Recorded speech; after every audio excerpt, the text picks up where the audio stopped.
ಮಂಗಳೂರು ಮಹಾನಗರ ಸಾರಿಗೆ ಸಂಸ್ಥೆಯ ನೂತನ ಅಧ್ಯಕ್ಷರಾಗಿ ಕಾಂಗ್ರೆಸ್ನ ಯುವ ನಾಯಕ ಪ್ರಖರವಾಗ್ಮಿ ಅತ್ಯುತ್ತಮ ಸಂಘಟನೆಕಾರ ನಿಕೇತ್ ರಾಜ್ ಮೌರ್ಯ ಅವರನ್ನು ನೇಮಕಗೊಳಿಸಿ ಸರ್ಕಾರ ಆದೇಶ ಹೊರಡಿಸಿದೆ.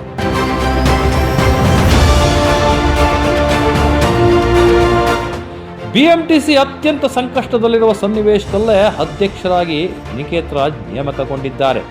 ಅವರಿಗೆ ಮೊದಲು ಶುಭಾಶಯವನ್ನು ಕೋರ್ತಾ ನೂತನ ಅಧ್ಯಕ್ಷ ನಿಕೇತ್ ರಾಜ್ ಅವರ ಮುಂದೆ ಇರುವ ದಂಡಿ ಸವಾಲುಗಳ ಮೇಲೆ ಬೆಳಕು ಚೆಲ್ಲುವಂತ ಒಂದು ಸಣ್ಣ ಪ್ರಯತ್ನವನ್ನು ಮಾಡ್ತಾ ಇದ್ದಾರೆ. ರಾಜ್ಯ ಸರ್ಕಾರದ ಮಹತ್ವಾಕಾಂಕ್ಷೆಯ ಶಕ್ತಿ ಯೋಜನೆಯಿಂದ ನಿಗಮಕ್ಕೆ ಆಗಿರುವ ಆರ್ಥಿಕ ನಷ್ಟವನ್ನು ಸರಿದೂಗಿಸಿಕೊಂಡು ಹೋಗುವ ಮಹತ್ವದ ಜವಾಬ್ದಾರಿ ಅವರ ಮೇಲಿದೆ.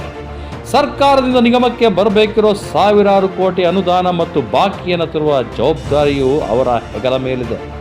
ಬೇರೆ ನಿಗಮಗಳಿಗೆ ಹೋಲಿಸಿದರೆ ಸಾಕಷ್ಟು ಅನ್ಯಾಯಕ್ಕೊಳಗಾಗಿರುವ ಬಿಎಂಟಿಸಿಯ ವ್ಯವಸ್ಥೆಯನ್ನ ಹಳಿಗೆ ತರುವ ಕೆಲಸವನ್ನ ನಿಕೇತ್ ರಾಜ್ ಮಾಡಬೇಕಾಗಿದೆ. ಸಾರಿಗೆ ಸಿಬ್ಬಂದಿ ಅನೇಕ ವರ್ಷಗಳಿಂದ ವೇತನ ಪರಿಷ್ಕರಣೆಗಾಗಿ ತುಳಿದಿರೋ ಹೋರಾಟದ ಹಾದಿಯ ಹಿನ್ನೆಲೆಯನ್ನು ಅರ್ಥ ಮಾಡಿಕೊಂಡು ವೇತನ ಪರಿಷ್ಕರಣೆಯ ವಿಷಯದಲ್ಲಿ ನ್ಯಾಯ ಸಲ್ಲಿಸಬೇಕಾದಂತಹ ಮಹತ್ವದ ದೊಡ್ಡ ಮಟ್ಟದ ಹೊಣೆಗಾರಿಕೆ ನಿಕೇತ್ ರಾಜ್ ರವರ ಹೆಗಲ ಮೇಲಿದೆ.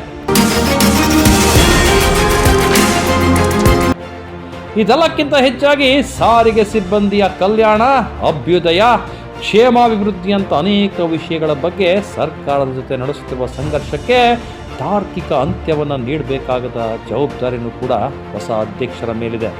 ತಮ್ಮನ್ನ ಯಂತ್ರಗಳಂತೆ ನೋಡದೆ ಮನುಷ್ಯರಂತೆ ನೋಡಿ ಎನ್ನುವ ಅವರ ಅನೇಕ ದಶಕಗಳ ಮಾನವೀಯ ನೆಲೆಗಟ್ಟಿನ ಬೇಡಿಕೆಗೆ ನೆಲೆ ಕೊಡಿಸಬೇಕಾದಂಥ ಹೊಣೆಯೂ ಕೂಡ ಅವರ ಮೇಲಿದೆ. ಅಧಿಕಾರಿಗಳು ಮತ್ತು ಸಿಬ್ಬಂದಿ ನಡುವೆ